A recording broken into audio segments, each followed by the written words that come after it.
The Pittsburgh Steelers beat the Los Angeles Chargers 20-10 in Pittsburgh. The Steelers are 3-0. It was the most convincing win of the season, and the Steelers, yet again, remain atop the AFC North. Man, let's get into it. The defense, did you expect anything less? They looked even more encouraging today.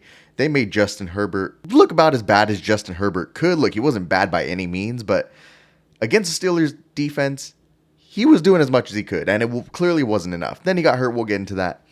I called this game versus the Chargers a litmus test. I called this game a litmus test because it's supposed to give you an idea of what the Steelers could be the rest of the season. And it's pretty confidence-inspiring. It's pretty encouraging for what to expect from this team the back half of the season. As we all know, it's got a really tough schedule, but we'll see what the Bengals become. We'll see what the Ravens become. We'll see what the Browns are. We know exactly what they are. They just got whooped by Daniel Jones, so there's that. Philly's inconsistent. The Chiefs, they might give us some trouble, but we'll see what this defense can do to him. The Bengals, they're also inconsistent. We'll get into that. But the main idea of this game, the main thing to take away from this game is that it was close until Herbert got hurt. As we know, Justin Herbert came into this game with a high ankle sprain, but he's going to play on it. It was all taped up. Took a bad sack in the back half of the game. And they put Taylor Heineke in. They said, hey, Easton's sick.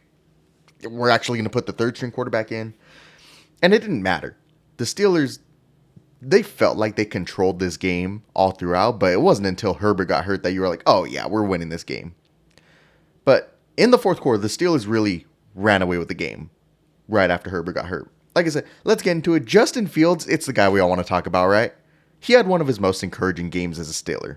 He had a rushing touchdown. He had to dart to Calvin Austin III. Great timing for another touchdown. Looked real good. He's getting better and better and better each week. He's doing exactly what the Steelers ask him to do. The Steelers have said this. Hey, we're not asking him to do too much. We got a great defense. We got a running game.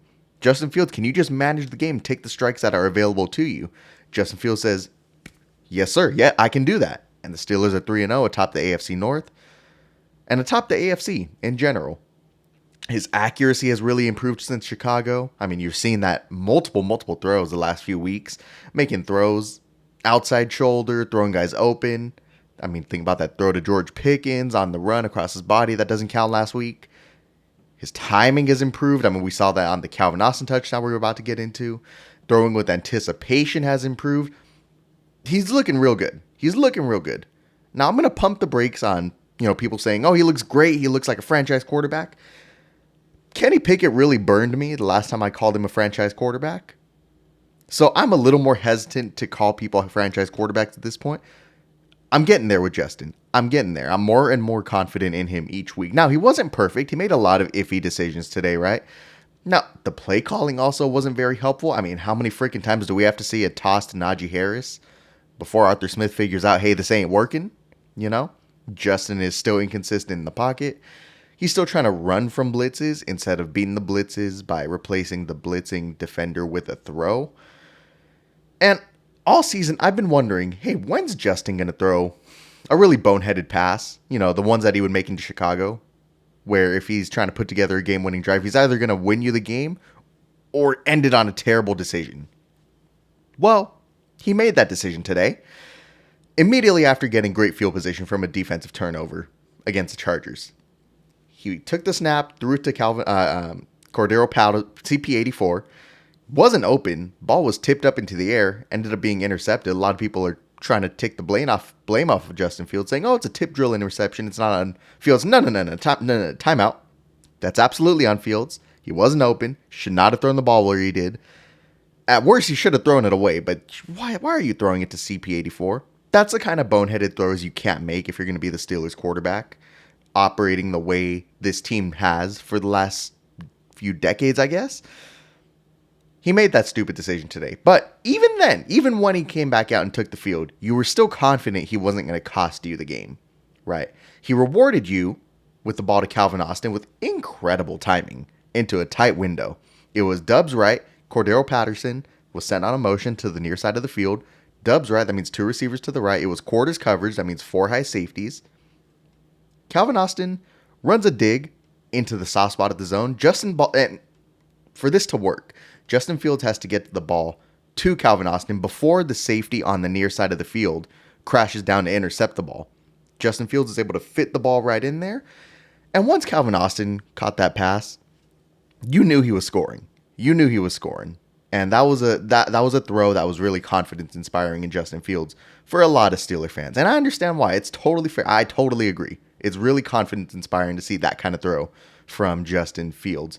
He was pretty good today, right? He was pretty good today. He was clearly giving us the best quarterback play since Ben. And at this point, it's not an argument anymore. This is Justin Fields' job to lose. Russell Wilson's healthy. He's dressing up. Like, don't tell me you're going to be hurt for 3 weeks and still dress out in pads. He's healthy. He got benched. Let's call it what it is. Let's call a spade, right?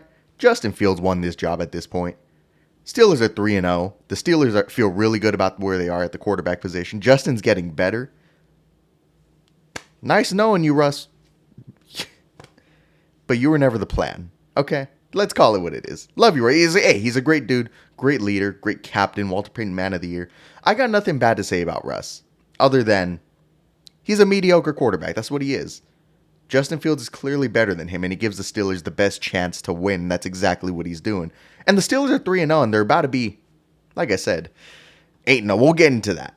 We're going to get into the schedule coming up. But, hey, what Justin Fields did different today, the last few weeks, he gave you no reason to bench him. This week, he gave you a reason to keep rocking with him. There's a difference. There's a difference between those two statements. Last week, he played fine enough to not bench him. The week before that, he was fine enough to not bench him. This week, he gave you a reason to keep playing him. There's a difference, and you saw it in his play today. I mean, I just think about the time where he was under pressure, trying to find an open man downfield, found George Pickens down the left sideline. It was a big gain. Freaking great, right? Love it. I loved seeing Justin Fields get better and better and better today. It's real fun to watch. And he's going to keep getting better. I mean, what's Justin Fields' best trait? His ability to run. The Chargers took that away today, but what's going to happen when we start seeing more designed runs for Justin Fields? Dude, Arthur Smith loves running the football. He's got a quarterback who's one of the best runners of the football the Steelers have ever had. I look forward to seeing how that's going to get better. It's going to be real exciting. I'm confident in Justin. I look forward to seeing how he gets better. Now, other than that, Arthur Smith's running game was really rocking. Put the game away. Both Najee, CP84, they were bowling balls today. Absolute bowling balls. And I'd like to see him keep rocking the way they are. Jaylen Warren, he got pulled from the game. He wasn't too healthy. I think he's dealing with a lingering hamstring injury. Tomlin pulled him from the game, but Najee and Cordero, all season long, they're like, hey, why are they playing? Why are we giving them a handoff on second and something? All day we saw Najee taking a toss, doing nothing with it, taking a toss, doing nothing with it, taking a toss, jumping over someone, doing nothing with it. Same thing with Cordero. It's like, why are these guys playing? But today, that second half of the game, after Justin Herbert went down, and has nothing to do with Herbert getting hurt, maybe it gave the Steelers a little momentum. Hey, freaking, we got a chance to really put this game away, and they did just that. But I just call the Herbert injury more of an inflection point. Hey, this is the point in the game where the Steelers really started to run away with it. Literally. I mean, Najee was running downfield. Cordero was getting down the field. Najee could have put the game away with the touchdown, but he was like an inch away from getting it, and that's when they decided to kneel the ball out. Man, let's talk injuries. Alex Highsmith went down with a groin today. Remember, Alex Highsmith once popped up earlier in training camp with a groin injury. Nobody really thought anything of it, and then all of a sudden, one of the ladies on the CBS broadcast said, hey, Alex Highsmith is done. He's out for the game with a groin. And Nick Herbick got another opportunity today. And we know exactly what Nick Herbick does when he gets his opportunity. He freaking gets to the quarterback. He gets to the football. He made use of his opportunity. He got the quarterback a few times. He had a strip sack on Justin Herbert. He's already got people talking about him being better than Alex Highsmith. Now, I'm going to get into kind of a controversial topic. There's a reason I don't talk too much about Alex Highsmith. People like to call him a top edge rusher in the league. And I sit here and say, well, I see what he's doing, but we have a top edge rusher in the league. His name's TJ Watt. Alex Highsmith is not on the same plane as TJ Watt. All right. Now people are going to be like, oh yeah, it's TJ Watt. Of course he's better than Highsmith. Okay, fine. I look at the guy who's backing up Alex Highsmith and I say, he's better than Alex Highsmith. He does more with his one-on-one coverage. He does more with his single coverage opportunities than Alex Highsmith does. He gets to the quarterback, makes more explosive plays than Alex Highsmith does. Makes me wonder, what can you get for Alex Highsmith? Because this is a guy that, look, F it, whether you like it or not, he's a trade piece that you can get some good value for.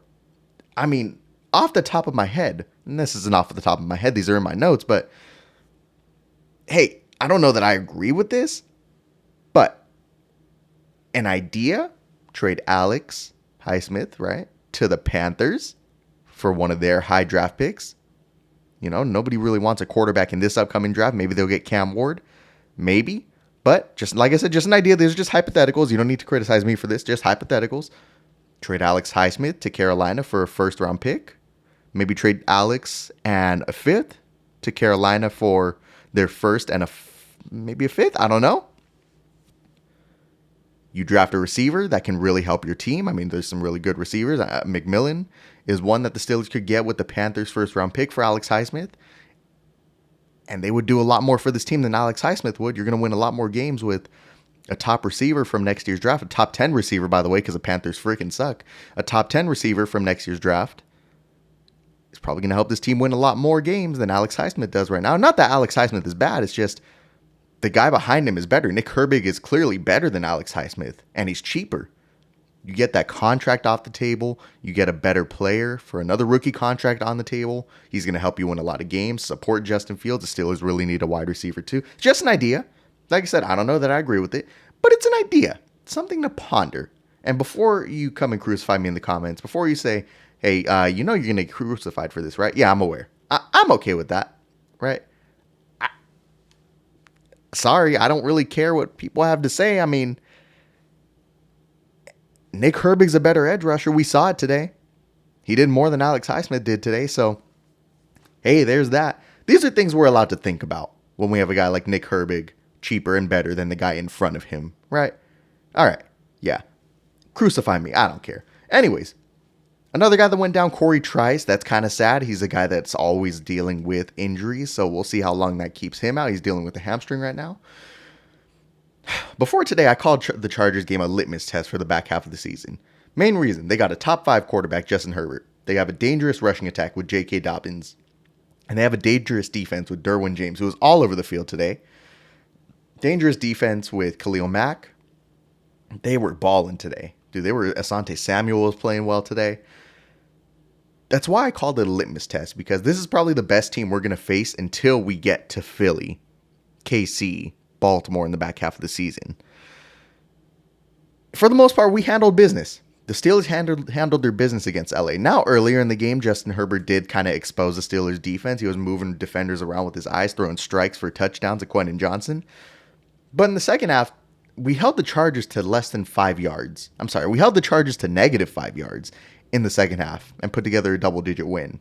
Now, the only place I have pause is, hey, Justin Herbert went down. What happens if he played the whole game?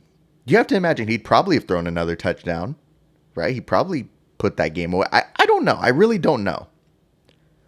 But I wish Herbert stayed healthy and we could have won. So we could get an idea of what we'd look like against more real opponents like KC and Philly in the second half of the year. Like I said, you got all their division games back there. You got Washington back there in the back half of the year.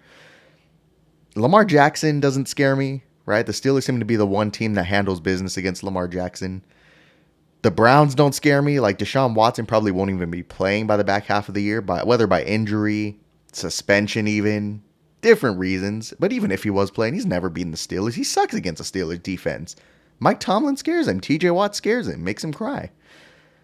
And now I look at the upcoming games for the first half of the season. Week 4 at the Colts. Now, by the way, I'm going to name 5-6 games here. Tell me where we lose. Week 4 at the Colts. Well, you're going to win there. Anthony Richardson freaking sucks right now. Unless they're going to start feeding Jonathan Taylor, like you got to assume this defense is going to scare the heck out of Anthony Richardson. All right, week 5 at Dallas. Well, Dallas is getting smoked by Baltimore right now. Does Dak Prescott scare you at all? He doesn't scare me, man. He's getting overpaid. CeeDee Lamb might be a threat. But other than that, are you really scared of Dallas? No? Okay. Week 6 at at Vegas. The Raiders, are you scared of Gardner Minshew? I know he beat the Steelers defense last year, but that was a really gutted Steelers defense. Steelers didn't have a quarterback.